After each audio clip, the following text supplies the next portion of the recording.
All right, folks, I hope you are ready for a fantastic race that we are going to have here at Atlanta. We've got the next gens. It's late on a Friday night. We've got, it looks like around 16 cars that is going to take the field tonight. I am John Ross, very happy to be back in the booth with you here on Racers Elite Network. We're trying to get our old trusty partner here, Russ, in the booth with us. Unfortunately, he is having a bit of weather issues, but he is going to pop in and out when he is able to do that. Russ, are you with us yet? All right, Russ still not able to be with us, but he is going to jump in the second that he can. He's trying to work on a little bit of that. So let's talk a little bit about Atlanta, what you can expect tonight out of these cars and these next-gen drivers that are going to run around here. Now, Atlanta, when they did the remodel, this thing is about a Daytona or a Talladega-style track where we're going to have a lot of bump drafting. This is going to be pack racing at its finest. Now, Atlanta is going to throw a couple of variables in there, which over time, these next-gen cars are going to get tight on exit. They're going to get a little loose on entry. There is a bit of tire wear. So if we have some long green flag runs tonight, I believe you're going to see some folks be able to fall off or go to the front. It's all about being able to find your partner that you're going to have out here on this racetrack that is going to be your buddy, allow you to draft up to them, pit together. That is going to be another huge part, is going to be the pit strategy that we have tonight. But that's what the fun is on these free races. As these things are all out, you never know what's going to happen as we see these drivers continue to go around this racetrack and put in some qualifying effort. So we have tonight, and then we have another show in Encore for you on Sunday. And that is going to be your Racers Elite chartered members are going to come back Sunday, and they are going to run another Atlanta race. So you're going to see them once again take on this track here. As you can see, Kirby Wainscott's going to duck down a little bit in qualifying. Now, you can see that red line with the white on either side of those. That is going to be a no-pass zone during the race, but right now in qualifying, they are doing everything that they can to get every square inch and every little bit of time that they can get out of these next-gen cars. So you will definitely see them use that. All right, it does look like we're still waiting on a few drivers. We've got Kyle Wells, Trevor, and Brandon, all three of those drivers, waiting for them to get out here on the track. Again, we are right in the middle, just to give you a little bit of Racers Elite information of what we've got going on this week and then the coming weeks. We have wrapped up our first week of the playoffs in all of the truck, the new ARCA car, and in the next gen. Those wrapped up Tuesday, Wednesday, and Thursday. So we are going to go on to round 2 next week. Remember, all of those series and those championships only have 4 races, so they will wrap up pretty quick. A very short break, and we will be right back to racing in those points series on Tuesdays, Wednesdays, and Thursdays. As always, Racers Elite loves to put on some of these hosted shows that you are seeing tonight and any other night, be it Monday or Sunday or Saturday nights for that matter. So make sure that if you are on Facebook or you are on YouTube, you hit that alert button because you want to know when we are going live. John, you got me? There he is, Russ in the booth. Man, it is good to have you, my friend. How are you doing tonight? Oh, not too bad. Dealing with a little bit of weather and power outages, but we're trying to make this thing work here. Well, I will tell you, it is great to have you in the booth, and you sound fantastic, and I hope you're ready for a little beating and banging. It looks like we've got 17 drivers here, Russ. 3 have not put in any qualifying efforts yet, so they might start in the back, but what are some of the keys that you think you're going to look for tonight as these drivers take this track? Well, you know, it's Atlanta, so it kind of runs a little bit different than your typical Daytona or Talladega.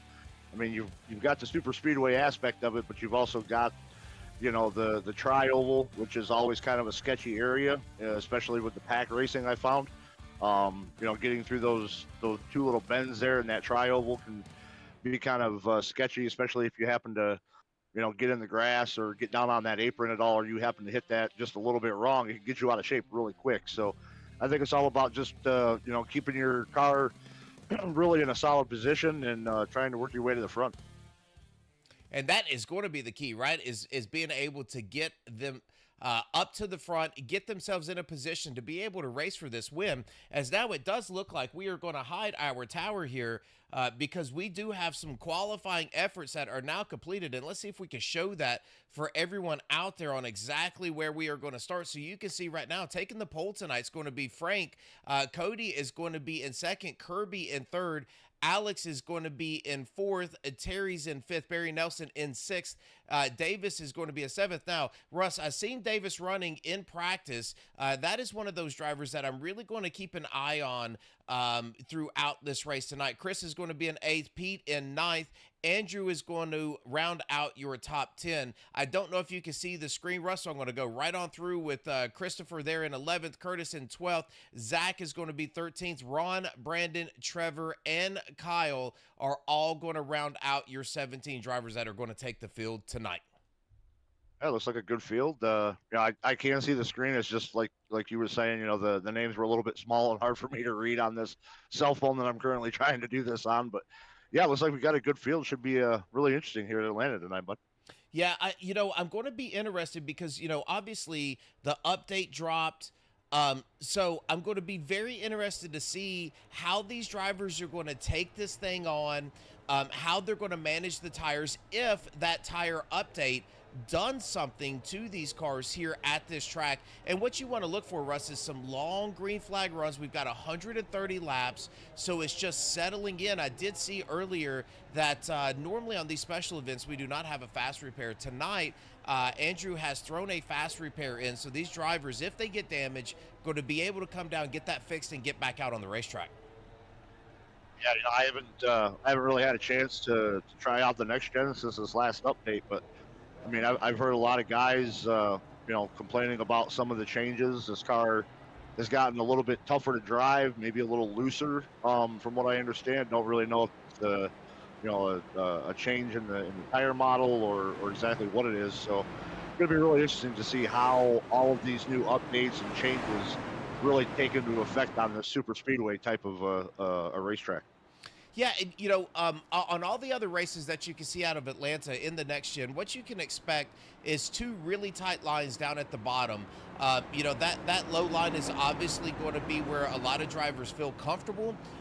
Really hugging that line. It gives them a gauge to keep that car straight all the way around this track. But then right up above that, about a lane, I mean, no more than half a car in between these two is going to be the preferred upper line. So you're going to see a lot of that too. So these drivers are going to be close to each other, as they come through this thing and they get this race on. So that always lends itself to accidents, and especially going into 3, that car wants to push up the track a little bit. So, man, this could have some fireworks written all over it.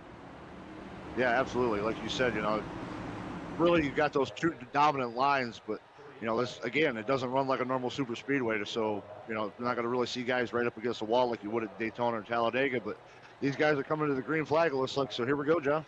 Here we go. Now we are going to go 130 laps. 13 car is going to be your leader here going into this turn. Again, he is going to be right there. Kirby's going to be behind him, trying to give him just a little bit of the shove, but now Cody there on that top line is really strong. Looks like he's got Alex behind him, pushing him to that upper line. Looks like a really good run they've got here, Russ, going into 3. Yeah, you can clearly see these guys are already trying to pick what lane that they want to run in, and they're trying to figure it out quick and get shuffled around here as these opening laps come around. But you can already see guys moving from the top to the bottom, from the bottom to the top, so trying to figure out really where they can make it or break it right now. Yeah, absolutely. I want to give you a quick peek into what this looks like for these drivers. As you can see, we're going to go on board with the 77 machine as he's going to go around right on the back end of the 19. One of the things that the 77 has to do is now he's going to leave that 19 out to dry, make that pass going 3 wide there on the exit of 4. But what they have to watch out for is the car that's pushing them. You're going to see a lot of heat generated in those cars, and you're going to see them start to poke out of line, in line, out of line, try to get some clean air on the front nose of that car, try to keep that cool as they're pushing each other. Yeah, for sure. I mean, this like we said, this track runs just like a normal super speedway. I mean, you're gonna see it like Daytona, Talladega. That that clean air is really gonna pay dividends when it comes to that engine temp. Get that engine temp too hot, you're gonna blow up. You're gonna take out a lot of guys. So keeping an eye on that air temp and the water temp and stuff on that motor is going to be crucial here tonight. Ooh, and you see them fan out there in that tri-oval, as that's where you're going to see a lot of moves happen. As you can see, they went 2, 3, maybe even 4 wide there, Russ, so early on in this race, but they're already putting on a show. Yeah, I mean, that's one of the things here, at Atlanta is, really you can run that apron through that tri-oval. But the one thing you got to keep in mind by running down there, that driver on the inside line does not have to let you back out of the track. So it can cause problems, and I've seen it cause problems. So you got to be really, really careful if you go down there on that apron. Yeah, and it does look like they have calmed down a little bit up front. We still have some drivers that are hung out on the outside. Andrew Teff just going by them now. Curtis Ecker following in line. So the 31, the 77, 196, and the 19, who was battling for the lead on the initial start there, Russ, he is shuffled all the way to the back. It looks like, Terry, we do have a couple of guys in the very, very back. And that is going to be your 7-Eleven and your 50 there. So they have lost the draft early. I believe this could be a little bit of strategy here, Rush, just kind of hanging out in the back, not getting in that melee and that mess up front and trying to save those cars. Could very well be, but you get this is only 1.5 miles. It's not your traditional 2.5 or 2.66 mile super speedway. I mean, they get too far out of the draft, and they may find themselves going a lap down, fairly quickly here. Yeah, that's a really good point, and we're gonna stick on here with Frank. I just want to see where we're going to get on the speed. You can see really down that backstretch before they go in that turn, about 183. He is in 5th gear. You're not going to see any shifting throughout this night at Atlanta, but let's see if he's. Oh, and we got a wreck here, quick.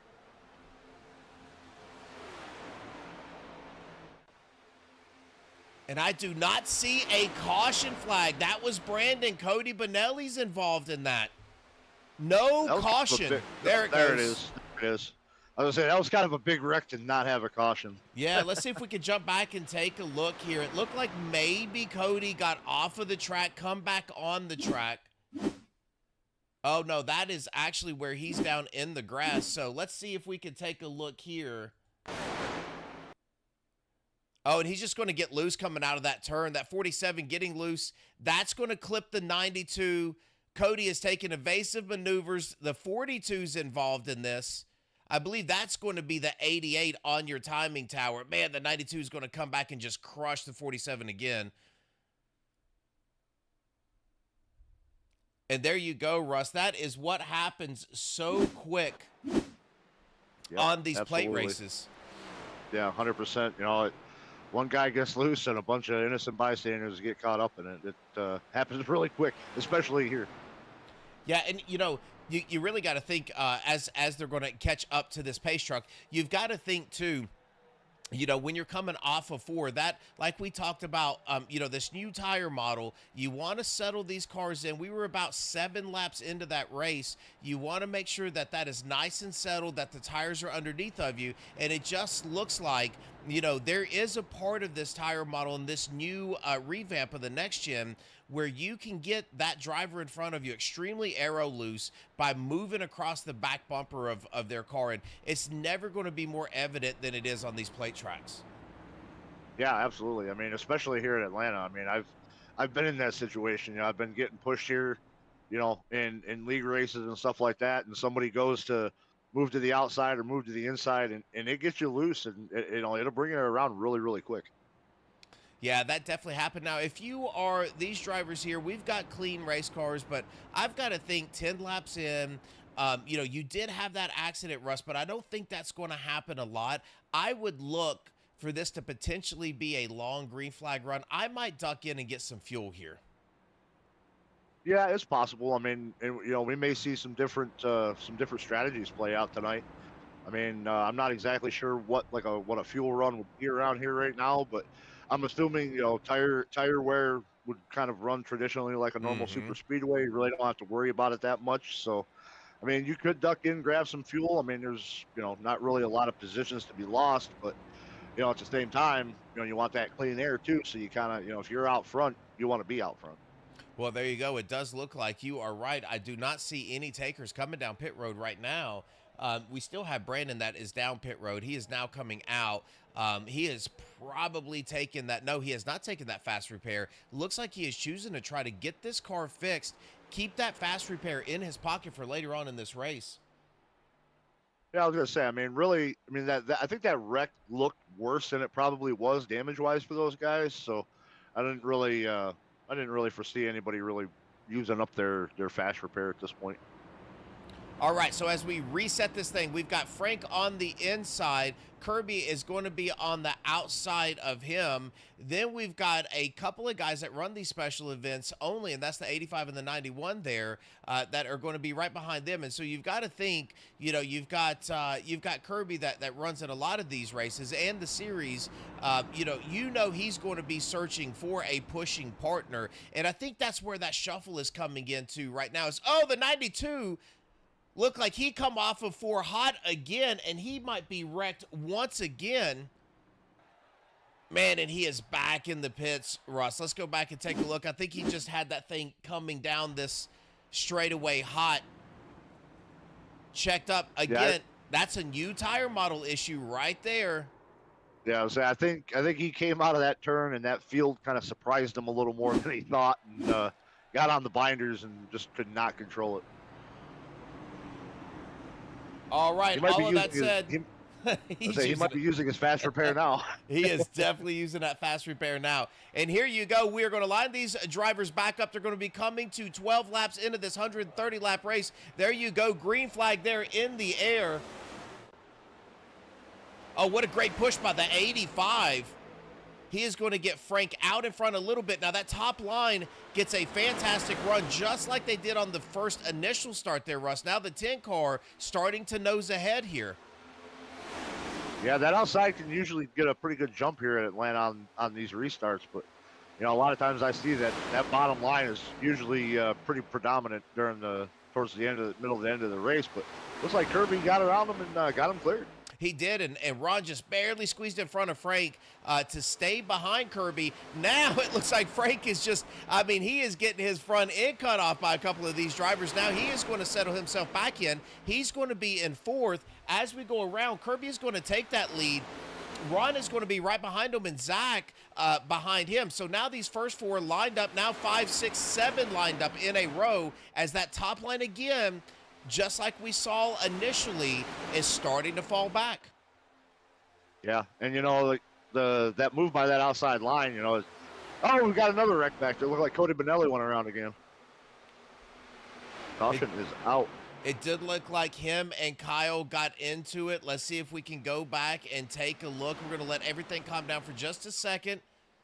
And it looks like that tri-oval is going to bite a couple of these drivers once again. Yeah, let's see if we can back that up just a little. I wanted to see right here. Oh, and he's going to pick up Andrew. It looks like that 22 car just cut the oval.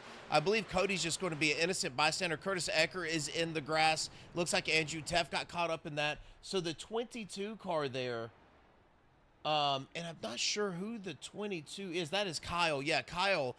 It shows 81 on your timing tower, but it is 22 here. Just looked like he cut that tri-oval, and he just got loose from where he was and forgot where he was there, Russ. Yeah, I mean, it looked like he kind of went into that tri-oval there and tried to go to the outside of whoever that was that he was pushing, and Cody was there, and maybe he just didn't realize how little room he had to try to squeeze it in there. But yeah, that was kind of odd. Yep. So now we are going to come down pit road, and we're going to get a little bit of fuel. Now, what I want to do is I want to see if I can go back and take a look. I just want to back this up enough where I want to go on board with Kyle. I just want to see, coming through this tri-oval, how he cut this. Yeah, he just didn't stick down at the bottom. He Yeah, just it looked like he just ripped it up there. Yeah. yeah, just wasn't able to stick it on the bottom and got right into that quarter panel there.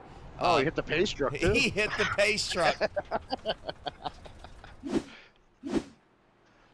All right, so we're going to reset this thing. It looks like the 88 is going to stay out. Now, I do believe it's 42, but he is supposed to be the 88 machine. He is out as your leader. Now, the 77, and I believe those two drivers come down earlier on that initial caution, so I would assume that's why they stayed out here.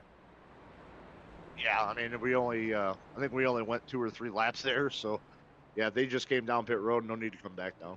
Yeah, it's a great looking car that Alex Gates has there in that 77 machine. 42 is nice too. You know, he is again going to be your 88 on the timing tower, but looks like Andrew Teff coming out after getting some damage repaired might be going back in the pits. It does look like he is going to have to wait on that line to come across so that he does not get black flagged. But he's going to have to come down and get some additional repairs done to that machine. Several drivers down pit road now. Barry Nelson is going to follow him. Terry is going to follow Barry down. So those 3 drivers back down pit road trying to get some damage repaired. They want to keep those fast repairs as long as they possibly can. We're only 17 laps into this race. We've got 130, so now close to 120 to go. Yeah, I mean, it's still a long ways to go, and to use that fast repair up this early, that could be detrimental to the rest of your race. It'll put you out, right? So if you take that early on in this race, you touch a wall, you know, get spun again, and you get off in the grass and you break a toe link, you know, then your night is over with. So certainly you want to keep that in your back pocket as long as you possibly can. Now, the danger of that is keeping up with the draft. You don't want to lose that draft, have a long green flag run, and find yourself a lap down. Yeah, for sure. I mean, I've been in this position many times myself, and it's like, you know, okay, we're 20 laps into a race, and I've had to use my fast repair. Now I've got to hang out in the back for another 108 laps before the last 2 or 3 to go in the race before I can finally feel like, okay, well, if I'm going to wreck now, hey, at least it was at the end of the race. Yeah, absolutely. All right, so we are going to stack these gentlemen back up, and we are going to go back racing here. Now, as you can see, that pace truck pulling off, and we are going to get ourselves right back up here to the flag stand. Now, Chris and Alex are going to bring these drivers down. Ron is down there on the bottom. Kirby is on the outside. Let's see how the pushing is going to go this time. Man, it looks like Chris gets a really great jump, and that is going to be detrimental to him, I believe, as Kirby is going to be a little tighter to the back end of Alex here coming down this backstretch. Man, Ron finds his way to the back bumper of Chris really quickly there. Kirby now on the back bumper of Alex.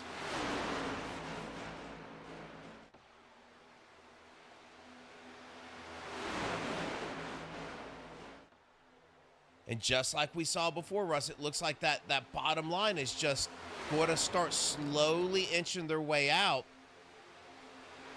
Yeah, that bottom line, once they get formed up, you know, it seems to just kind of be the dominant line. But I mean, that outside, those 2 guys on the outside, they're hanging in there right now with Alex and Kirby. Oh, and it looks like Ron is going to drop Christopher off and try to jump over him. The problem is his drafting partners he went up there to team up with have now left him, and he is now stuck on the outside by himself. So what he thought was a good move might now cost him 3, maybe even 4 positions. Yeah, you know, you get stuck up there on that outside, you got no help. You're going to drop like a sack of bricks, and if you ain't got no friends out on the track, that makes for a long race. And that's where you take notes, right? You sharpen the pencil, you write it down. You know, if you're the 91, you're thinking, okay, you know, the 77 and the 10, drop me off. You know, I come out to help them. And those might be the drivers you don't want to count on late in the race. Yeah, absolutely. I mean, you just like old Darrell Waltrip always used to call it with the plate racing. It's a co-opetition. You got to find your friends where you can make them and lose the ones that you can't. Yeah. And everybody's friends until they are not, until it gets down to the wire. And we do have quite a ways to go before that. Now, as you see, all of these drivers starting to settle in. It looks like we're still struggling to get through that tri-oval. I believe these drivers are taking a really sharp approach into that tri-oval and not really running that diamond to stay tight against it, and that's costing them some time. Cody is up on that high side trying to rip and get himself back up to the front. Yeah, that tri-oval was something I mentioned earlier on right before the race got going. That could be the tricky spot. If you don't hit that right, it could really upset your car. And we're seeing that quite a bit with these guys as they're coming through this tri-oval. They get just down below that white and red line, and it's really kind of upsetting their cars. Yeah, absolutely. Yeah, I want to take a look at Zach here. Zach has been up front a bit already tonight. I have not seen him race very much, and he is in that 31 car. Very interesting. Looks like he's holding a good, solid line. Let's see how he does through the tri-oval. Again, the back end of these cars are just fishtailing like crazy through here.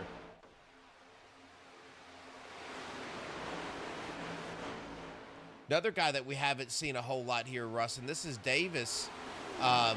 Davis was really quick in practice, so very interested to see how he's going to handle this draft.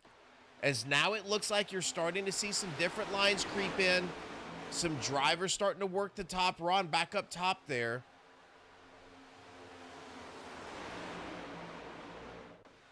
And it looks like he's going to pick up Andrew along the way. Now we've got a 3-car tandem on this top line trying to go somewhere. Yeah, I mean, I wouldn't be surprised to see a couple of guys maybe jump up and try to make this a 2-lane track right now. But at the same time, with as upset as these cars are getting, I keep looking at these guys every time they come through this tri-oval, and they are just kind of bouncing around like they're not able to really hold a solid line or hold a solid lane coming through that tri-oval. And that could be cause for disaster if we start getting 2-3 wide racing going on here. Yeah, absolutely. We're gonna hop on board here. I got my FOV set a little bit better here on these Fords, so we're gonna go on board with a Ford, and we're gonna see how these cars ride around. As you can see, Ron's got pushed out. Andrew has taken that position over now. So here they come through the tri-oval. You can actually hear Andrew off of the throttle in that tri-oval right now. So these cars really struggling to get through the tri-oval. And now it looks like Andrew's car is turning really well right here, Russ. It's not going to be long before he's looking underneath the car here in front of him. Yeah, I was just going to say, it looks like by him being able to perp that throttle just a little bit, it's helping his car kind of hook and set that line going through the tri-oval. Let's see if he does it again. Oh, he moved up a lane, but it looked like it was that by doing that, it was able to help him just kind of really hook and hold on to that line going through the tri-oval that last lap. Yeah, he's got his teammate there in Eckers right in front of him. Looks like Curtis is going to stay down to the bottom. Oh, Andrew's going to try to cut back down. Got extremely close to the 707 there. And that's going to open the door back up for Frank. Frank now on his inside. Man, and he is all by himself, and that is the power of the draft. The 92 is now going to sneak out and try to get right in front of Andrew. And, man, that 92 is so loose. You can see him just wiggling around there coming out of that turn as well. Like I said, it's really surprising to me. Like I said, and again, I'm not sure if it's because of the update, but it just looks like these cars are just so upset all the time. Yeah, they certainly look that way tonight. It could be the temperature. Not really sure what it is. Let's see if we can take a look at our info here. Yeah, it's 82 degrees. The track temperature is 90 degrees. Shouldn't really be a huge difference. Now, Kirby, we saw him slide back a little bit. Oh, we've got one down in the grass. Is he going to come back up the track? He is way down in the grass. That's going to be Barry Nelson. Oh, and he's still sliding through the grass. Oh, whoa it down there, Barry. Turn it right and hit the gas pedal. He's going to be able to get that car going again, but, man, that does not bring out a caution, and that is just not what you want to do if you're Barry. Just to say, this field's about to eat him up because they're going to be on him quick. Oh, that 707 struggling through the tri-oval. You can see him just push out to that outside line. Kirby Wainscott's up there. Curtis Ecker's up there. Andrew Teff. They have not been able to make a whole lot of movement there. Just cannot get the run out of the turns that they need to. This bottom line is just so dominant right now. Now we've got two big packs. And let's see if we can. Oh, a big wreck for Alex Gates into the wall. Heavy, heavy damage. That might not bring out a caution. And it does not. He's going to make it to pit road, so no caution on that. But that was a hard hit. I don't know what happened, but he hit that wall head on. Let's see if we could go back and find out what happened to Alex. Just a bad push in the center of the turn, maybe? Oh, he just gets loose and snaps it, overcorrects, snaps it. Wow, as the leader. Man, these cars are getting loose. Brandon shows that he has wrecked too. Let's see what happened to Brandon. Oh, it's going to barely stay off of Ron. Oh, another hard impact into the wall. Right in front of 3 or 4 drivers. Cody's in the grass.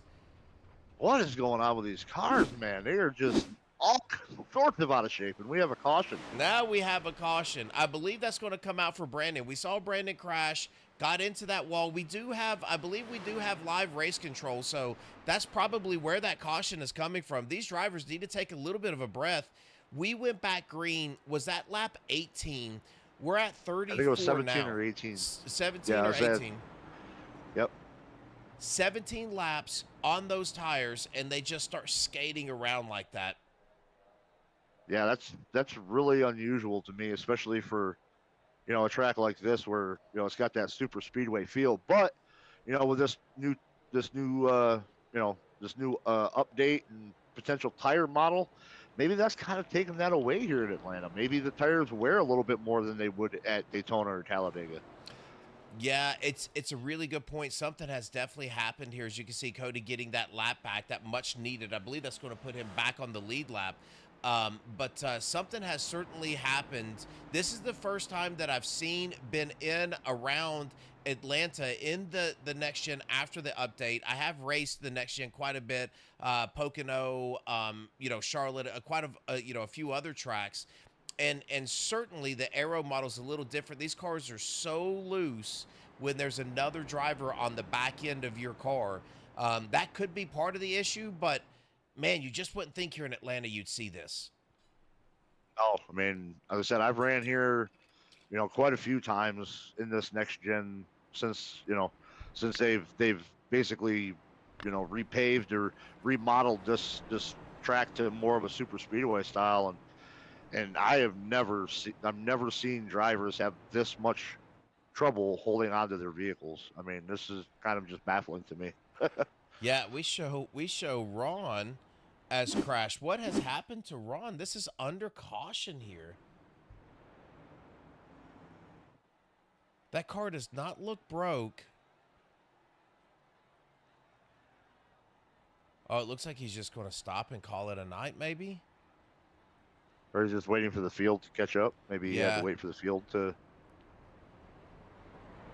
That's probably it. It just showed him as a crash here on our tower because he stopped on the track. So does look like we are going to go back green. Man, there have been some fireworks already. 36 laps in, so we have 94 left.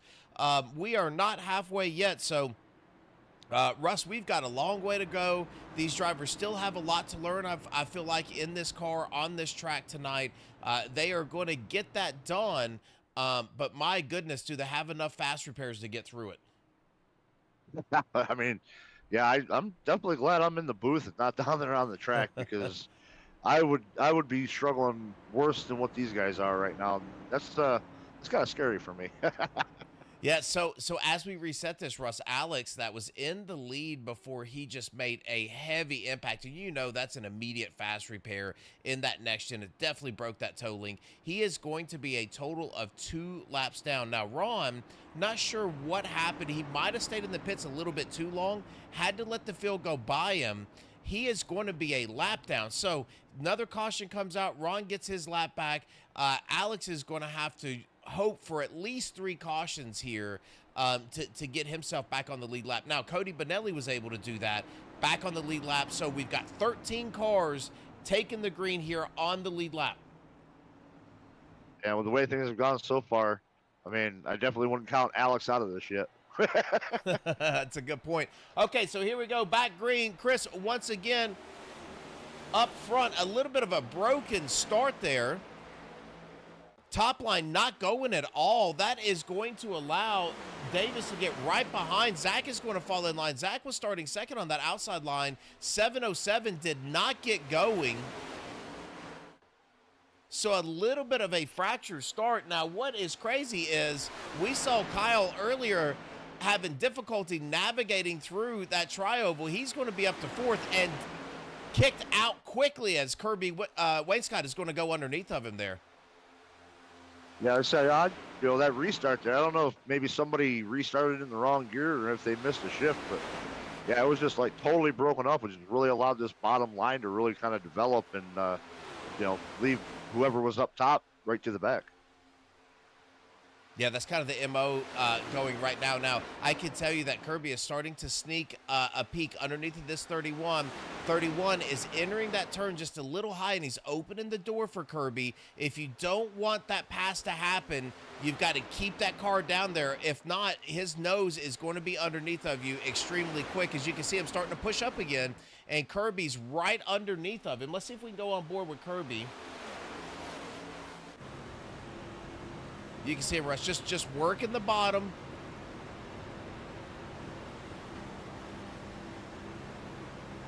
Now he's going to try to get a better run. Now he's really quick through this tri-oval. You can see the 31 pushing up in the tri-oval right there. And see Kirby's having to let off, but man, he is going to sneak underneath of that 31 if he doesn't stay tighter to that line. Yeah, absolutely. It looks like maybe these cars are kind of getting a little bit tight through the center of that tri-oval, but it just looks like nobody can really hold that bottom going through the tri-oval and into one. 31 has pulled out a line. He is going to try to make that pass. It looked like he had a pretty good run, but if you do not have a dancing partner, you are going to be left out there solo, and that's exactly what has happened to him. Kirby staying in line. Andrew Teff staying in line. So Curtis Ecker is staying in line. Alex Gates right behind these drivers staying in line. So 31 is going to lose a handful of positions by making that move. Yeah, it looks like he's got about 3 guys there behind him that might try to make something work, but let's just see what they can do out there. It does look to me that underneath Kirby's car is just turning extremely well right now. He's able to stay underneath of these cars, and man, if you're going to make a pass, I don't think it's going to be on the outside here, Russ. I just don't think there's enough steam up there quite yet. But if you keep a nose under and just keep looking and searching, you'll find a passing line here underneath of some of these cars. Like you said, if they're getting a little tight, entry and the apex of these turns might be able to sneak a fender underneath of there and get that spot. Yeah, I mean, that's exactly what I would be doing. If I can hold my car to the bottom like that and these guys drift up and I can hold that bottom and I can get that, get the nose into the quarter panel and get it in there. Oh yeah, it's definitely going to force that driver, to move up and give you room, or risk hooking himself across your nose. Oh, man, we've got some big moves out back. Let's see if we can go back here just a few positions. As you can see, we are 2 by 2 right back here. It looks like Ron is starting to move through the field once again. That 31 car all the way back here in the back. He's behind that 707 green machine. He is the driver that decided to poke his head out, and that is what you get, unfortunately. Now, Ron trying to make a move on the outside of the 13. He does have some help.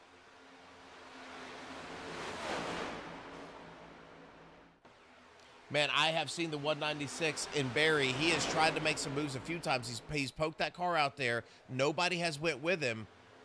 And I just don't know, Russ, if this top line has any steam at all. It just doesn't seem like it can move forward. No, it really looks like this bottom line is going to be your predominant line. I mean, the only way that you're going to get something going up there on that high side is to have just as many cars up there with you as that are what are on the bottom. And right now, it just doesn't look like that's going to pan out. Oh, we got one in the wall here who's going to fall to the back. And that, oh, he was able to keep it up and out. I believe that's going to be Terry. No, Terry's back here in the 7-11. That's Kyle then. And it looks like this 50 machine, Cody, is going to be right behind the 50. And again, they just slowly fall back if they try to choose that outside line. Now, Ron is going to try to make another move up front. He has been one of the more aggressive drivers. And he's going to try to get that lap back. He's going to try to work his way just the old-fashioned way. Now, this Tide machine is making some pretty strong moves as well. So Barry working his way through this field. Now, Ron is poking out, helping him every now and again, and then he's ducking himself back in line. But it looks like Barry is now almost side by side there with Andrew Teft. Yeah, I mean, he's really trying to make something work up there on that high side, but just not sure it's going to work. I mean, and, you know, you've got not quite sure who it is. I'm having a hard time seeing the names, but that yellow car there right behind Barry now, you know, he keeps sticking his nose out. Could be just trying to get some air, but it looks like he's pretty committed to being up there on that outside right now. Whew, and I just feel like Barry is heavy-footed coming through these turns. I do think now he has almost worked his way all the way up to this top, working that top line. Oh, and now we've got another car loose. Chris is loose. Barry is loose. Right. Oh, 4 wide, and they all hang on to it. Everybody scattered. Now they did not, as now it looks like the 707 is going to come across the quarter panel of Frank. We still are green right now. As I was just saying, I thought that Barry was up there just a little heavy-footed, was going to start getting loose. And my goodness, Russ, they were 4 wide at one moment there coming through that tri-oval. How they made that through it, I just do not know. Yeah, it looked like I think if you said that was Frank that was leading there before, it looked like he was going up to try to maybe block Barry or be able to try to slow down that outside line's momentum, and then tried to come back down to the bottom to pick up that bottom lane again. And when he did, it looked like his car just snapped loose. And yeah, how they made that 4 wide work and not kill everybody, yeah, that was a miracle. Yeah, Davis is starting to get a little loose now, and he is out front. So what this can tell you, and this is what I've seen, Russ, I have seen 4 different leaders getting loose. I'm not sure that clean air on the nose, and Russ going to get super tight to him there through the tri-oval. I'm not sure if that clean air on the nose and then having somebody right on the back bumper is the way to go here. I think maybe you want to be sitting second, as it looks like every leader has pretty much wrecked it. Ron is going to come down, yeah, and he's going to get turned right there, and he is going to turn Davis. This is going to be another wreck. Curtis Ecker into the back of him. And it just looked like Ron was not clear from what I could. Oh, the 707 is going to put a big hit. A big hit. We've got one flip, and Barry Nelson is over end. Oh, my goodness. He now comes to rest. Oh, my goodness. What a wreck. All right, we're going to have to unpack quite a few things here. So I want to back this up because I got to tell you something. We've got to go on board with this driver. I just do not know if I have ever seen a wreck like this. Let's do it from the gyro cam here. He's okay. Oh, and there's the hit. Oh, there's the roll. It rolled the opposite direction you would have thought it would. Oh, my goodness. Oh, he tumbled at least a dozen times. Holy cow.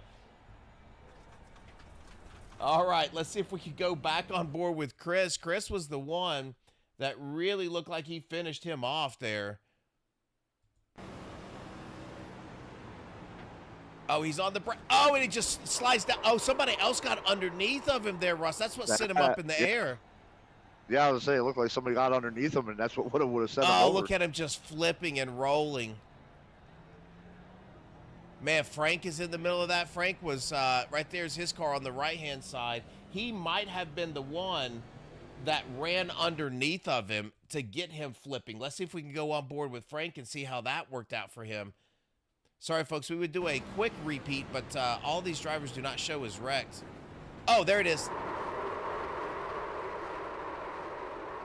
He's the one that really sent Barry end over end. Yeah, I got up underneath of him and just sent him to the infield.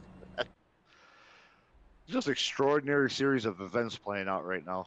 Wow, that was crazy. But I will tell you, we counted those laps down before, and I feel like I'd like to go back and see that initial wreck. I believe Ron was involved in that.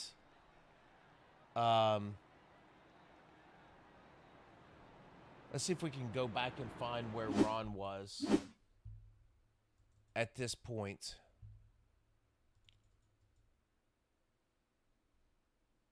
So right here is where it all starts. And so Ron is just going to come down. And Looks there's like just maybe not quite clear. yeah, there's just no room there. Yeah. Yeah, the it's moving from lane to lane as a leader that's really causing these guys problems. Going from the top lane back down to the bottom, they're either getting loose or not being able to tell when they're clear of the car on the inside lane or something. But that's where all this problem is coming from, and we've seen it multiple times so far tonight, and we're only 54, 55 laps into this race. Yeah, this is something else, but it does look like, if we were to count that back where we were talking about when these drivers start to get loose, that is about the time that they started to get loose here. So now we are going to go back. What we had as 13 drivers on the lead lap prior to that now is going to be 9 drivers. That's going to go all the way from the 31 car all the way down to the 10 car. So top 9 are going to be on the lead lap. You've got Nelson, Gates, Ron, and then you got Frank, and it looks like the 7-Eleven machine of Trevor are all going to be out. It looks like the Chris is in the pits right now. They are out on track. So you've got 14 drivers on track. You've got 2 that are completely out of the race, and you've got 1 that is on pit road right now. As it looks like we are going to get ourselves back green, Zach is going to bring these drivers down.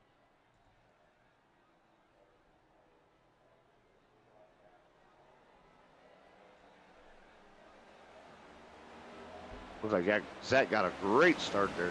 He got a fantastic start. That is going to put Andrew Teft right behind him. They are certainly going to draft up to Zach. Now the big question is going to be, can they settle down and run some laps? So it looks like at about 15 laps in, these drivers start to get squirrely. So let's look at lap 70 as a potential for some issues. Is now the 2 teammates, and that's the 98 and the 8, are going to link up to try to get themselves here around the 31. That is going to happen. The 707, he has not been without his drama tonight. He is going to find himself here in 4th position.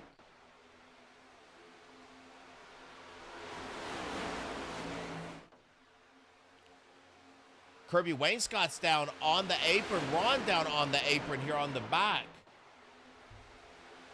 Looks like Barry Nelson's going to find himself still in the pits there, Russ. I was going to say, I wonder if maybe those 2 guys got some penalties that they have to serve or something, because isn't Atlanta the track since the remodel where now if you're coming down pit road, you have to enter pit road, entry to turn 3? You could very well be right. It does look like Kirby and Ron are both down pit road again, and that's going to be pretty detrimental. That could really end the shots for both of those drivers. I did think that Kirby had a good car tonight. Looked like that car was turning really well. As now you have the 98 and the 8. There is Ron coming back out on the track. And you could be very right. He could have served that penalty. Let's see if we can take a look. It looks like Kirby's going to get some more damage repaired. So I don't think that is a penalty. That could just be he realized really quick that he didn't have enough damage repaired to be able to run, so he came back down. But man, coming to 60 laps of this race, and it looks like we've only got the top 8 on the lead lap.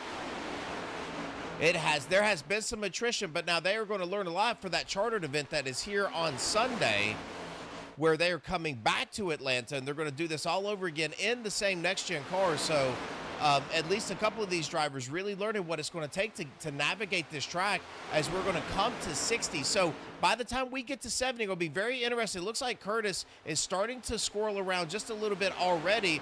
31, and Zach, it seems like that car is nice and underneath of him right now. So I'm going to be interested to see here at about lap 70 if these cars start to really get loose through the turns. Yeah, for sure. I mean, we've kind of seen a pattern, and be interesting to see if that pattern continues here. You've got the two teammates together here, and that is Andrew out leading. Eckers is going to be in second. Zach is going to be in third. Now, this 707 Green Machine, he has been a magnet for trouble tonight, finds himself now squarely in fourth, and then rounding out your top five is going to be the 50 car. We saw him in the wall just a little bit earlier, Russ, but really nice comeback by that driver. Yeah, for sure. I mean, things keep going the way that they're going. If you can just keep your nose clean and stay in it, you're going to find yourself in a good position. There is Davis. We saw him get into it with Ron just a little bit earlier. He is getting challenged there by the 77 of Gates. Gates falling back in line because he just doesn't have a partner out there. And I think everybody has started to find themselves just kind of calm down, relaxing a little bit, realizing they've got 3 laps to go, 2 laps now, and they'll be halfway through this race. They know that these tires are not going to last, so now I believe they're in saving mode. Now the 77 is going to look again. He will have help and assistance by the 19 car, but that run just died right there in the middle. I would think, Russ, if you're going to make that move, it's going to have to be down a straightaway. Yeah, absolutely. I mean, we're closing in on that wondering mark of lap 70 to see what these cars and tires are going to do, and yeah, I mean, it's just. Right now, there hasn't been anything really on that high side all night long, so you're gonna have to try to make something work. Like you said, not on a straightaway or on the bottom, one or the other. Yeah, now underneath to somebody when they get pushy, and if you can stay patient, is certainly a viable passing method here. You got these two teammates up front, so that might be difficult to poke your way through that. As it looks like Curtis is starting to cut off that tri-oval. He's getting those lefts right past those white lines, trying to cut that a little bit shorter to get a better run. It's working for him right now.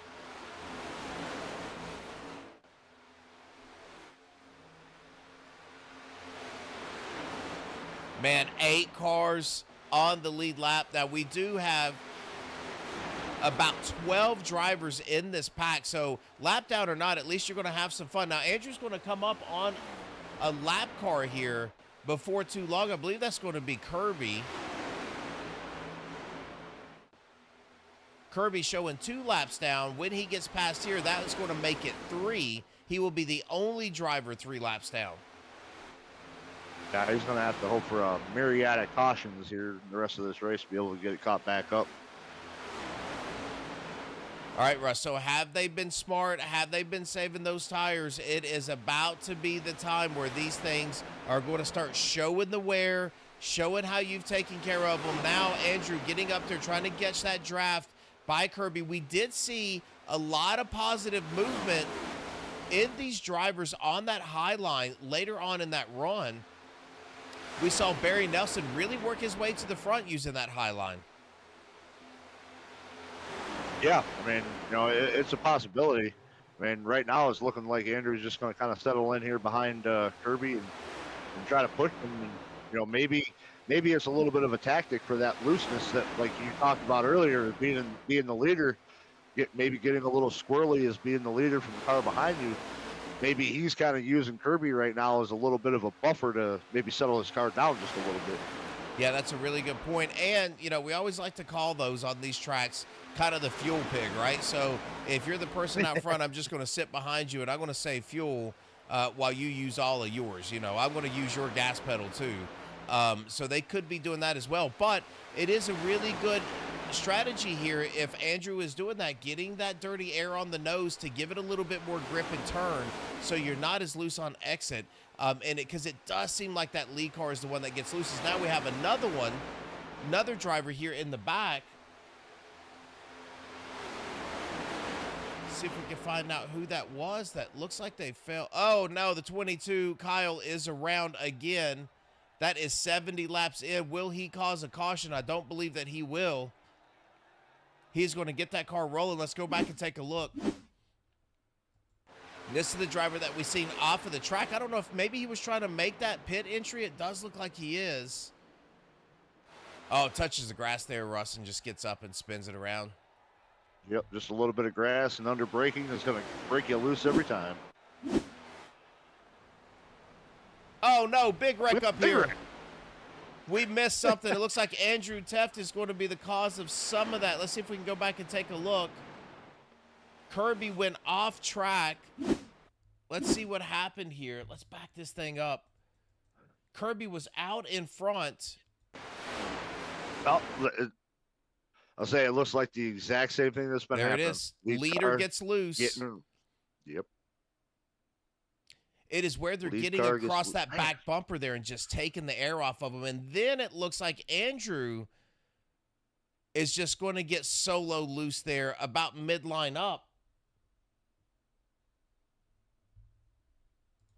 And he is going to come down to the bottom. I believe he's going to be able to save that. No, he's going to come right back up the track. And this is where you're just in no man's land. Cody is going to get it again.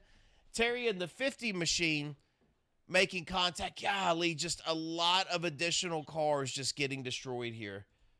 Man, I'm telling you, this has got me baffled. I mean, I have never seen these cars be so out of shape. I mean, this last update really must have done a number on these cars. Yeah, especially at this track with these conditions, and it does look like that Lee car is the one that is really paying the price. We have now seen 4 to 5 cars that is out front in that clean air, being the ones that are getting loose. Yeah, I mean, this is something I've never really seen have happened before. I mean, this is kind of baffling and new. Yeah, it certainly is, and I'm not sure really what to make of it now. As we've got several people. Teft is down pit road. Terry is down pit road in the 50. We've got several others coming down pit road. As you can see them turning off here and coming down. And like you said, it's that new pit road entry, and that is certainly where Kirby and Terry got their penalties. Now, 19 of Benelli, I believe he doesn't have any more damage to the repair. It just is what it is at this point. He's just going to stick it out here and say, well, you know what? We're just going to run it till it blows. Yeah, I mean, at this point, that's about all you can do for some of these drivers anyway. I mean, we know that multiple drivers out there right now have been involved in many different things tonight. So, they're definitely have got to be out of their fast repairs and just relying on, hey, run it till it blows. Yeah, this is a good old-fashioned prize fight right here, man. They have stepped into a battle tonight, and I believe this is a condition fight. This isn't really a driver battle. This is battling the conditions, battling the cars, and it certainly looks like, if you're that lead car, you are going to have your hands full here at some point. Yeah, for sure. It's going to be really interesting to talk to some of these drivers after the race and really get their viewpoint as to what they were feeling out there and what they were noticing and seeing. Because, like I said, this is all kind of new stuff right now. I mean, we've never seen these cars behave this way before, and it's just going to be really interesting to get their take on what's going on here tonight. Yeah, absolutely. I completely agree with you. I'm going to be very interested to see because, these are drivers that run these next-gen cars pretty consistently. So this is not something that is new to them. Yeah, I mean, a lot of these guys, they run multiple seasons. I mean, in Racers Elite, they run these every Thursday night and, only take a week off between seasons. So, I mean, it's pretty consistent that a lot of these guys are out here and running these cars and guys we see running them week after week after week after week just seem to be struggling just as much as the guys that we barely see here. All right, so Curtis is going to bring them down. Only one driver is on the outside. Everybody else in single line. That's one of the craziest starts that you're going to see. As now Andrew Teft coming down, getting some repairs done. You can see he still has a pretty big wrinkle there on the right front fender. but he is going to come out second. So he was involved in that wreck, going to be second on the grid right now. And that is going to allow Zach to be third. Alex is going to be fourth. However, you can see that 91 machine somehow is starting this race in third, restarting this race in third. Man, it does look like he is pushing to get one of those laps back the old-fashioned way here. I wouldn't blame him. I mean, with the way that things are going right now, if he can get one back, the old-fashioned way, and then have a caution come out, and I mean, we've got it looks like the 81 is the first car just one lap down, so it would put him on the same page as him. Might give him a waiver round if a caution comes out if he can get one lap back the old-fashioned way. Yeah, it's a good point. And now as we look, we are 76. We're going to come to 77. So that window of this tire fall off, this major tire fall off, is probably going to be about 91 to 95 is going to be that window where you're going to start to see a lot of trouble. And if you're Curtis Ecker, you're out here leading. This is one of those things that you really want to look out for and know and be ready when that car starts to step out on you. Yeah, I mean, I'm sure he is watching his mirrors right now because he is seeing what's happening to anybody who's been out front. He's like, I just don't want that to happen to me. Kirby with such a good car earlier is now going to be third in line. Now he is 3 laps down, so you've got 2 drivers on the lead lap, and that is going to be Curtis and Andrew. And then the next 2 drivers, Kirby and Ron, are several laps down. You're not going to get to another lead lap driver until you see that 31 machine there, and then Alex Gates is going to be on the lead lap as well. So quite a few lap down cars in this pack in between some of these leaders. Yeah, and that could have a whole bunch of different effects on this race too. And the fact that we're just past halfway of this race and there's only 4 cars on the lead lap, it really shows you what these guys have been through so far tonight. Yeah, this has been an extremely difficult race. And Kirby still, I mean, I just feel like, Russ, it's a shame that he went down early. It just looks like his car is turning so well. He's just got that rhythm down. As now it looks like they're going to start running down that 707 car out in front of them. Oh, no, we've got another wreck here. It looks like Ron is going to be into another one. That's going to be a yellow flag. Oh, Alex is going to get caught up in that. That's one of your lead lap cars. Zach is caught up in that. Let's see if we can go back and find out what happened this time. All right, so we're looking at this yellow car. Oh, and it just looks like he's going to get hooked there by Kyle.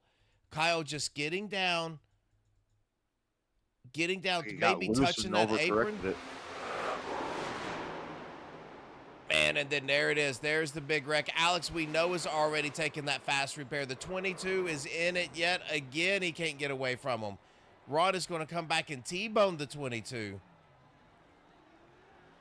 Now he's going to be stuck on the track, not able to go anywhere. Oh, Kyle's going to be able to back it up, maybe.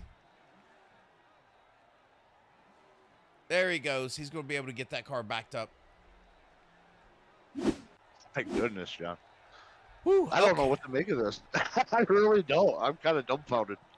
Yeah, this is just a heck of a time that these drivers are having to deal with here. Is now Andrew Tefts is going to come down, get some more repairs done. Now, he is a lead lap car. You've got Gates still on the lead lap. Now, he's got some pretty serious damage to that car. So very interested to see how he's going to be able to handle this. As you got right front damage, right rear quarter damage. Man, if we could just, let me see if I can find us a good picture as just look at the damage on these cars down pit lane right now. I don't think there's been a single driver that hasn't been involved in something here yet tonight. Man, this is just something else here. Now, Curtis Ecker still going to be your leader. That is going to put the 31 car there in second position. Now, that's still going to leave 4 cars because it does look like the other drivers that were a lap down, they're going to get a wave around. So we've got a couple of drivers that are a little bit closer to getting back on the lead lap. 22 car back down. That's Kyle trying to get some more damage repaired. It looks like Kirby's going to take a wave around. The 707 is going to take a wave around. That is going to give Kirby 1 of his laps back. So he's going to be 2 laps down. The 711, not the 707, the 711 looks like he's going to do the same thing. 3 laps down. Now he's going to be 2 laps down.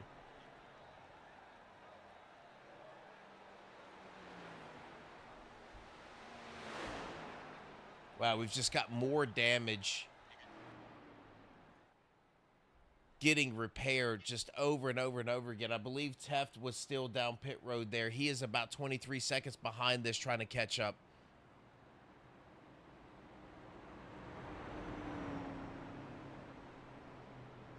All right, so the lights are out on this pace truck. We are going to stack them back up. We are 82. We are going to come to 83 of 130 laps. So we still have a long, long way to go in this one here at Atlanta. And we are not certain how many cars we will have running by the end of this thing. I'm saying the winner might be the last car running right now at this point. Yeah, we are getting there. It does look like the 8 machine is nice and clean. Looks like the 31 machine is nice and clean. But the other 2 drivers there in 77 and the 98, man, they are in a bad way right now. That's kind of, hold on and beg for your life at this point for some of these guys out there fighting this damage and then everything that's going on with the track and everything right now and the handling of these cars. My goodness. Alex holding strong there on the outside.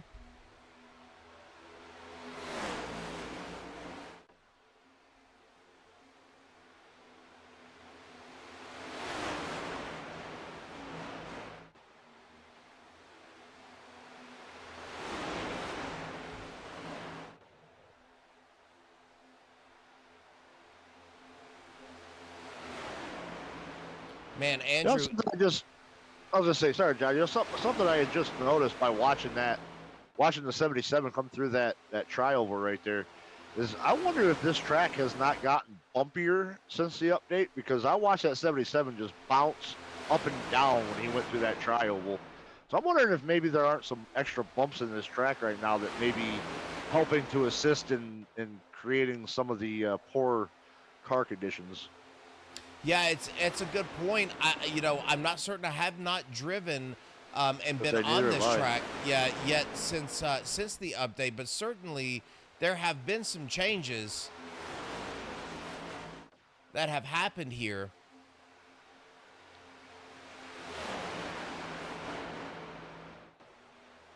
Looks like Andrew is able to hang into this track pretty well, even with that right front damage. 77 right on his back bumper. Now, we do have the 4 drivers that are on the lead lap. They are now lined up 1 through 4, so they're able to get through there and have a quick little battle. I believe we went back at 82, so we're going to look about that 100 lap mark now as the extreme tire fall off.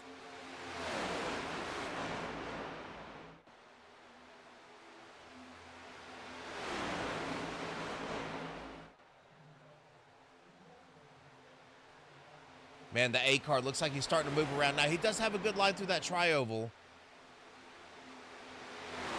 But we just kind of wait to see here, Russ, if that thing is going to start working its way loose. We've seen it time and time again, and I think it's only a matter of time. It's just the fact that Curtis manage it when it starts to happen. Yeah, absolutely.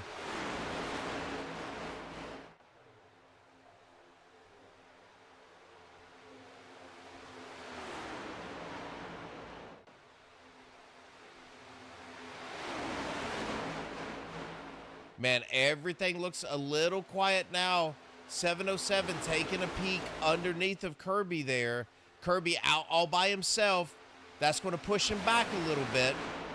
but he did get a wave around. So I think Kirby might just sit back, wait. Now, the big fight here is going to be between the 13 and the 707. So let's see if we can go over here and look at this. So this battle right here, this is the green car and then this Monster Energy car. These two cars are right now battling for the what would be the lucky dog if another caution comes out.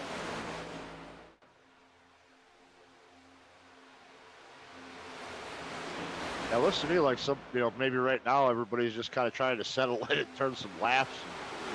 I mean, and really, I think that's what a lot of these guys should be doing. I mean, let's get to lap 100, 110, and then try to go race it out for maybe the last 20 laps. But right now, yeah, we've got a battle for the lucky dog in case the next caution comes out. Yeah, it looked like 707 was able to get underneath them. They get extremely tight to one another on the exit there. So Frank really on the back quarter panel of that green machine, but it looks like he is going to be able to pull ahead. So 707 now with the lucky dog slot in this race. So if a caution comes out, he is going to be, as long as he does not get in the wreck or is a cause of the wreck, he'll get your lucky dog. Yeah, the one other thing I've kind of been noticing too is, and again, not really sure if it's, a track or update type of thing, but it really doesn't seem like the side draft here at Atlanta is really doing much of anything right now like it used to. It used to be, you could side draft here in Atlanta just like you would at Daytona or Talladega, and even as a single car on the outside, if you would side draft that inside line, you could hold them up enough to be able to maintain pace. And it just looks like nobody's able to do that here right now. Yeah, I have noticed in the next gen on that update that it is much harder to side draft and pull a car back to you and be able to hang on to that. So I think that is one of the fixes that you have to appreciate a little bit, because that side draft was so strong, but if that tire model has done this to these drivers, man, they have got their hands full of this car, and that throws a whole nother wrench into the way that people are going to have to drive these things. Yeah, I mean, that's the biggest thing with, this thing being a simulator, these constant updates every season that iRacing puts out.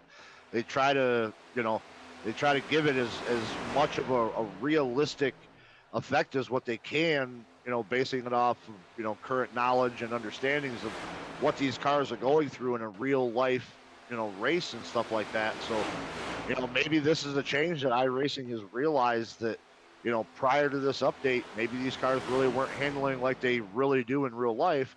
So now we've made some kind of changes, and now drivers are having a really hard time adjusting to this new, real life style effect of what these cars are handling like.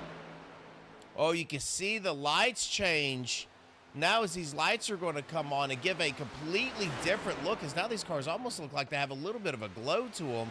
Track turned black there. As the sun is going to start setting, what do you think that's going to do to this track? Well, you would think it would cool it off and give a little bit more grip, but at this point with what we've seen tonight, we don't know if that's going to be a good thing or a bad thing.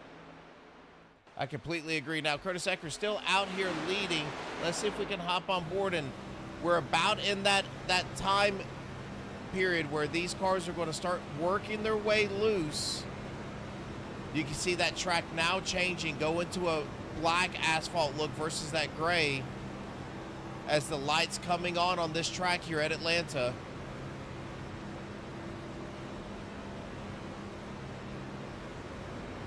Yeah, it sounds like he's got that thing pretty much matted to the floor.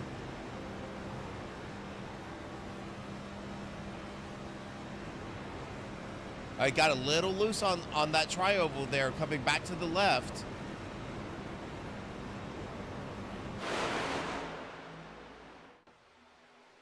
Andrew Teff still holding like firm they're really right there. getting upset.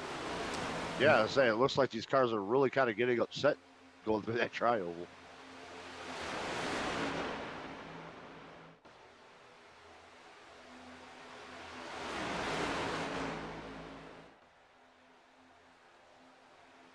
Yeah, Just like we see some guys trying to make an outside line work here.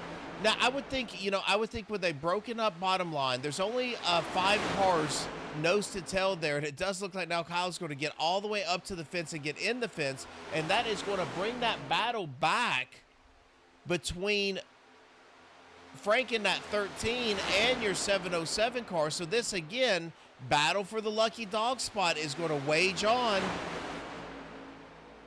And it looks like the 707 is going to be able to hang on to that spot for now.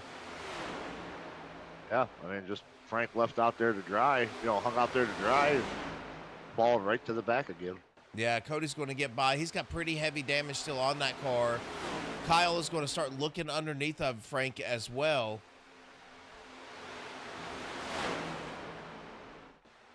All right, we're going to go back up front. So as we stand, looks like Andrew able to hang on to this car, even with that heavy right front damage, able to stay in that draft and do good work. Alex Gates right behind him in the 77. He's got damage. I do believe that Zach in that 31 has a pretty clean car, so he might just be in traffic, sitting back, waiting for his opportunity to make a move. But I got to tell you, I don't think it's on the outside of this track. Yeah, I don't either. I mean, you're going to have to hope that some of these guys up front, like Curtis Eckert just did, he's about a half a lane up off that bottom. I mean, Andrew could have very easily stuck a nose in there and tried to force the issue, but he didn't. But, right now, I mean, you're going to have to take your spots on the bottom, and you're going to have to wait and hope for the guy in front of you to make a mistake, be a half a lane, 3/4 of a lane up, to give you room to stick your nose underneath him. Yeah, and if we were not causing enough drama, 29 laps to go, let's cause a little bit more. That damage on the right front of that 98 machine is going to make it harder for him to be a leader. Now, he can stay in traffic because he's got that air washing over the top of that thing, but if he puts that sailboat out there in front, that he is going to be a sitting duck because he is not going to be able to cut that air like these other cars will. Yeah, I mean, it's going to definitely slow him down. He's going to kind of like a brick wall to the air in the front. Coming to 27 laps to go. We're going to flip over to 25 to go here just in a few laps. It does look like we were in that loose tire range, but let's see if we can check our track conditions here because we might have cooled down a little. Let's see if we can hide that, and then we're just going to pop up. Yeah, not really a whole lot. So track is still nice and hot here. But everybody's starting to figure this out now, Rush. You can see them. They're creeping up about a half a lane to a lane in each turn and working a diamond, coming back down and giving a shallow exit. Looks like it's helping them not get as loose. Yeah, very well could be. I mean, we've ran at tracks before where, normally you run right on a line, but maybe running a 1/4 of a lane or a half a lane up might give you just a little bit more tightness and make you a little bit more stable. Maybe that's what these guys are finding out here, 104 laps into this thing. Yeah, absolutely. You can see Alex Gates is starting to squeak out just a little. So he was struggling there in that tri-oval. Now, this 31 machine is looking for that. He is needing to find a way to get around this driver because it might take you 25 laps to manufacture a pass here because it's going to have to be on the bottom. I just don't think that top line is going to be able to have enough energy to make a pass. Yeah, I really don't think so. I mean, unless something drastic here. I mean, I think Curtis is kind of in the catbird seat because as long as he can hold that bottom line, I don't foresee anybody being able to get by him on the outside. No, I don't either. And he does have a broken machine and a partner behind him. So Andrew very well might be sitting back. I know if it were me in that 98 machine, I think I would just tell you, hey, Russ, I'm just going to push you here to a win because there's nothing that I'm going to be able to do for you. Now, you can start to see him move around, getting a little wide on exits. That's where that tire fall off comes in as you see these drivers start to chase these cars around, searching for grip. Yeah, coming to 24 to go, I mean, you might see some guys trying to make something happen, but I mean, we've got, four cars on the lead lap, so we've only got four guys that are going to be, battling for this win if this thing stays green the rest of the way. So I mean, making moves anywhere beyond that really doesn't make any sense at this point. But we've seen stranger things happen. So when do they take a stop? You would think we've got one more stop here. There's no way they can run that long on a tank of fuel, right? I believe we're at 65%. So they're going to have to come down and get at least a splash and maybe some right side tires here. Yeah, potentially. I mean, maybe just under 20 to go. If you have to pit, maybe just under 20, somewhere between 20 and 15. But if they definitely have to pit again and they're doing it under green, this would be something else that we're gonna have to watch out for, because we've seen many times, even under caution, guys trying to come down pit road and get loose, spin themselves out under caution. There is Kirby. It looks like Kirby is going to be the first to peel off, start to work his way down pit road. Now you can see the 31 starting to take a peek to the outside. He is on the right-hand side there of Alex Gates in that 77, trying to get the energy to make this pass done. He's going to go through the tri-oval on the outside. He's going to have some help here in the 13 machine. He needs to get pushed around the 707 so that he can be the lucky dog. So he's got a dog in this fight too. Now side by side on the exit here of this turn. And this is a battle for your third position. Yeah, I mean, that 13 figure, hey, if I can get up there and I can help push you up, I might be able to get that lucky dog spot myself by getting by the 707. Yeah, it is mutually beneficial. Now he's going to tuck back inside that 13, not able to make that pass. They are walking around through this tri-oval. Those tires have now set in, Russ, and you start to see that slippery conditions start to rear its ugly head as the 31 is slipping and sliding, trying to get through these turns here on the high side. And what he thought was going to be an opportunity to pass, I am afraid this is now going to be the loss of a few positions.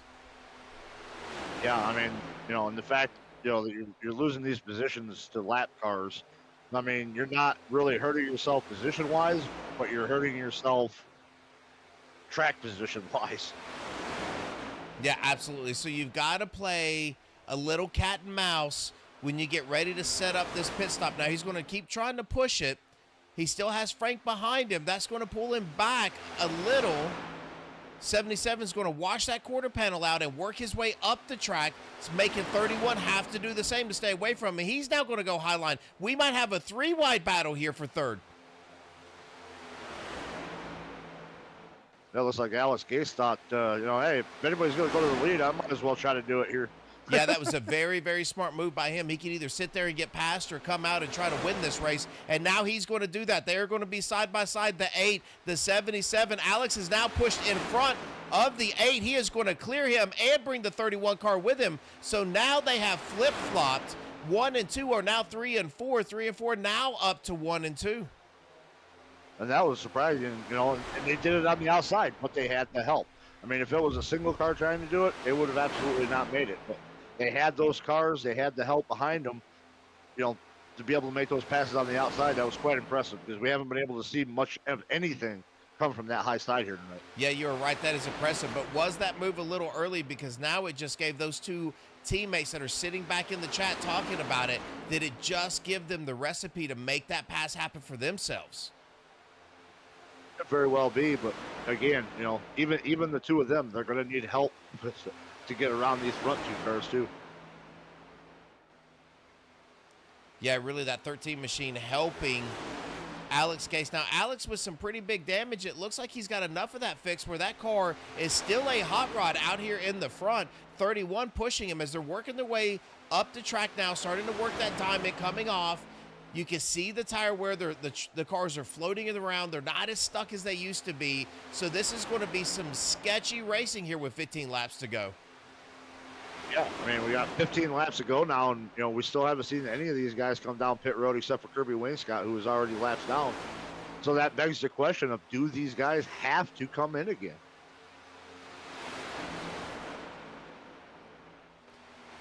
Yeah, I'm not sure.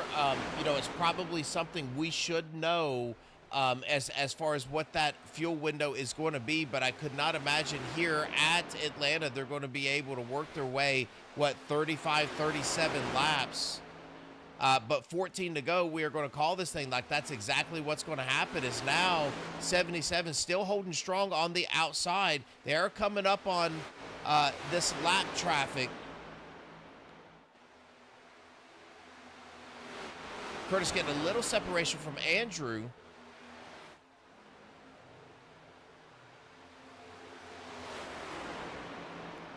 Yeah, he's just going to stay high. 22 car staying high, letting these leaders go around.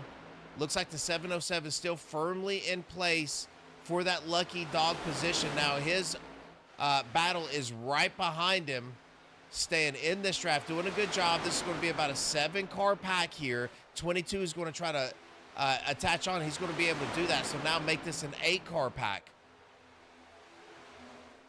Yeah, so, just running single file, trying to run these laps down.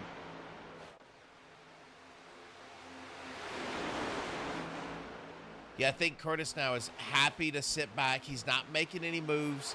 He's got a good, clean car. Trying to discuss what he's going to do with Andrew and when they're going to make that move. Now, with only 12 laps to go, I would think you wouldn't want to make it on the last lap, because if you can't build enough energy, you want at least another shot at it, maybe 2 more shots at it. So you're going to have to do it early enough. I believe if it were us, Russ, we go with 4 to go. I was going to say either 3 or 4, because, I mean, if you think back to when the 77 and the 31 made that move, you know, it took them, you know, 2, 3, maybe 4 laps to make that pass completely. I mean, you know, they pulled out, they got in line, they did some back and forth. I mean, they didn't get it done in just 1 lap. I mean, it's something here that's going to take time, and you've got to hope that people come with you. Yeah, that's a good point. I think they're going to they're sitting in a really bad spot if they don't have help. So you got to think, you know, you're looking for, you know, Chris in that green machine to come with you and make that a 3-car. Now they're coming up on another tandem, and they're going to spread out. Now it looks like the 31 is going to shoot underneath and use these as a pit to take the lead over. What a move by the 31, taking advantage of the 2 cars above to flip-flop positions there with the 77. Yeah, it looked like the 77 and the 31 were going to stay up top and try to catch the draft of the 10 and the 19. And then once they got there, the 31 just kind of dipped and said, okay, now I'm going to the lead. Boy, he made the move, because he certainly couldn't have done that by himself either. Found his way underneath of the 77.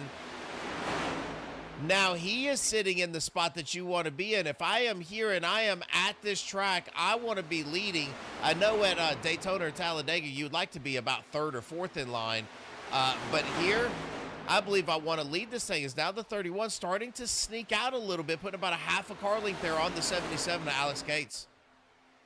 Yeah, like you said, you know, we're winding this race down, and, you know, this track is just completely different. And, you know, I agree, you know, we've got this many laps to go, and I'm out front. I want to stay out front, and I want to be the one leading, because from what I've seen tonight, I mean, we come down to 1 to go, and guys start trying to spread out and race, nobody's going to be able to make a move. It's going to have to be a tandem move, and somebody's going to have to basically agree that, okay, I'm good with finishing 2nd behind you, but I'm going to push you to this win, because I can't win this race myself. That's right. But there is also no glory in finishing 2nd, my friend. There are no points on the line. This is all just to get that interview. As now Curtis Ecker starting to sneak a look underneath of Alex in that 77. So Curtis, with probably the best car from a damage standpoint, as we saw just a little bit ago, Frank in that 13 machine has peeled off and went down pit lane. So he either stayed out too long or he come in and called that thing a night, but he might have been the first to come down and get some fuel. Yeah, I mean, we're coming to, is it 5 to go or 5 to go? 4 to go, but yeah, I mean, coming to 5 to go, and I mean, if it's a fuel race at this point, boy, you're holding your breath and hoping whatever fumes you got left in your car are going to make it to the end of this race. Yeah, I would tell you, if somebody was going to pit, they would have done it by now, not with 5 to 4 the 5 laps to go, so 4.5 laps now as we come down this backstretch. As Curtis Ecker starting to get pretty racy, he's starting to look underneath of Alex, getting closer and closer to the back bumper, looking under him as Alex washes up that track. He wants that 2nd position. He's going to do it again here, getting ready for the tri-oval. I don't believe that 98 car just has the steam with that damage that he is going to need to mount any sort of push. And now Curtis again starting to peek underneath. 707 is going to look out, get underneath of that red line, pop back into the line. Oh, this is going to be the pass. Oh, he's going to be able to cut him off. Alex coming down in front of the nose of Curtis in that 8 machine. That's exactly what you're looking for as a driver. You know, get somebody, miss their mark, get up, you know, just off of that bottom where you can get your nose in there. Luckily, it looked like, you know, Curtis maybe gave Alex a little bit of a break, let him right back down. But, I mean, you know, much longer, and there are no brakes. You're going across my nose, my friend. 3 laps to go. This has been an all-out battle here at Atlanta tonight. We have done 127 hard-fought laps. We've got 4 drivers on the lead lap, and they are nose to tail as you see them here on the screen. Zach in that 31 machine is leading. Alex Gates is in second. Curtis Ecker in third. Andrew Teft right there in fourth. And we now have 2 laps to go. They are going to come around and get this white flag here, Russ. And you've got to think if Curtis is going to do something, it's going to have to be right now. Yeah, he's, you know, probably getting on his horn and saying, hey, you know, Andrew, you got anything? You got anything you can give me right now to help push me to the front? Because I got to go, and I got to go now. White flag is out. Final lap, as now Andrew is going to fall back about 3 car lengths. He does not have any help. Curtis Ecker is going to have to do this on his own. He is all over the back end of the 77, trying to use that draft to get him loose. He is on his back bumper. He's going to work the outside. He's going to be side by side. Andrew there joining him, trying to give him every little bit of draft help that he can. I don't think he's going to be able to get there now as they're going to come 2 by 2. Zach is going to take this win in the 31 car. I do believe now with the 8 machine is going to come home in second position with that late move. Put Curtis Ecker in second position. Zach is going to be your race winner. Alex Gates in third. Andrew Teft's going to bring that puppy home in fourth position. Wow, what a race. Yeah, I mean, you know, I was thinking to myself of, you know, if I was at 31 when Curtis stepped out and went side by side with the 77, I'm like, that's exactly what I want. You guys battle it out, and I'm just going to coast home to the W. Yep, that's exactly what he needed, and it looked like once he got out and made that move around Alex, he just kind of set sail and had just enough and was just quick enough to be able to keep himself out in front. So let's see if we can shut this this overlay down here, because we are going to see if we can pull up some drivers and get a couple of conversations in here tonight. All right. We're going to show a little driver detail, and we're going to go back over here and see if we can pull in some of our top 3 drivers. We don't have anybody in the waiting room, which that'll work for us, because what we're going to do is see if we can snag Alex come back a few laps here. All right. So I do not see Mr. Gates in the chat. There he is. Let's see if we can bring Alex into the waiting room. Actually, it looks like we had him there for a second, Russ, and then he disappeared on us again. All right. So, no Alex Gates. Let's see if we can. There he goes. He's in the waiting room now. I'm going to pull him in here.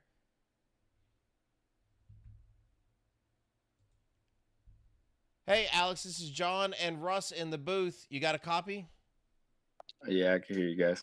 All right, man, I got to tell you, you have got to be wore out after 130 laps of that. So I guess the question that we all have on our minds here is, man, what has happened to this next-gen car here at Atlanta? Honestly, I really couldn't tell you. Normally when I do Racers Elite, I just kind of stick with the trucks because I'm still learning myself. So coming to the trial, I don't know if they changed the track or what, but going through the trial, it seems like there's like some new bumps or something.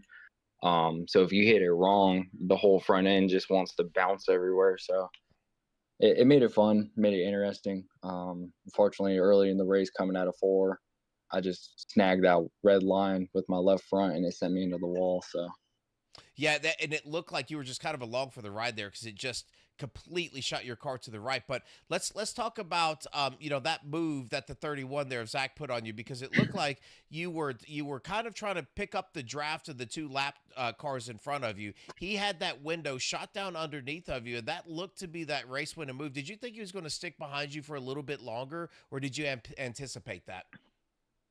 Um, I kind of saw it coming. It was a 50-50 shot the way I saw it. The reason why I got behind those lap cars is because I was like .2 to the good. So I was like, let me use a little bit of lap cars to save a little bit of fuel. And when he jumped down, I saw it as an opportunity because, this track, it's small, but you kind of treat it like Talladega or Daytona. So number 2 car, maybe 3 car if you're lucky is where you want to be. So I was able to save the fuel that I needed. And then Curtis just jumped out. So it is what it is. Top 3, I'm happy with it. With the little bit of time that I've had racers in lead, I've only had the 1 win and a couple of top 5. So I'll take a 3rd place. Well, yes, you will, and that is the official result. So you are definitely 3rd place, my friend. Fantastic job tonight on a very, very tricky track in a tricky car, it seems like you said, with some of these updates that we had. So fantastic job there, Alex, and we'll turn it over to you, let you give your shout-outs. Awesome. Thanks, guys. Yeah, biggest shout-out is to Andrew. I know he puts a lot of time and effort into these races, so I'm very grateful he's able to do it whenever I'm able to join. Want to thank my wife and my family for letting me do this. I know it's hard for them with me working and then having this as like my hobby. It's like kind of a me thing. So, and then a shout out to the Hunter Lopez Foundation, who's on the hood of the car.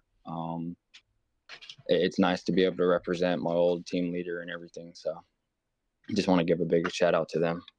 Well, you did a fantastic job. Fantastic paint scheme on that car tonight, too. So congratulations there on your 3rd place finish. Thanks, guys.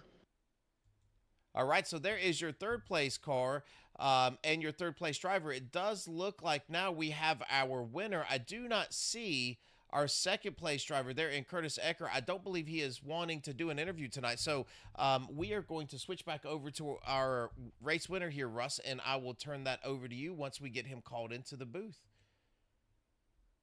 Zach, this is John and Russ. You got a copy? Yeah, I got you. You got me? Yeah, man, we hear you. Awesome. Hey, man, this is quite the interesting race. I mean, John and I were both kind of baffled throughout this whole race as, to whether or not, maybe the updates to the car or to the track maybe made this race a little bit rougher than usual, perchance. I mean, what was it you were seeing out there, as far as the track conditions tonight? Yeah, this is honestly the first time I've been in the next gen car in a long time, and maybe the 2nd or 3rd time at Atlanta. So I don't know that I can speak to the difference between maybe a prior rendition of it and the update that may have been. But as far as the racing, it got dicey out there quite a bit, more often early on. But things seemed to settle down, and the back half of the race I thought was really good. Yeah, I mean, we kept seeing guys kind of getting, maybe a little loose there through the tri-oval. Like, did you feel any kind of like new bumps through that tri-oval that maybe got the car a little on the lighter side? Didn't have as difficult a time in the tri-oval as I did in 1 and 2, and then 3 and 4, just being tight in the center and kind of pushing up. When I was in traffic, it was a little more difficult to see exactly where to kind of hit the arc in the tri-oval. But other than that, for me, the tri-oval was okay. I just had a little difficulty with tightness. Yeah, we kept seeing that too.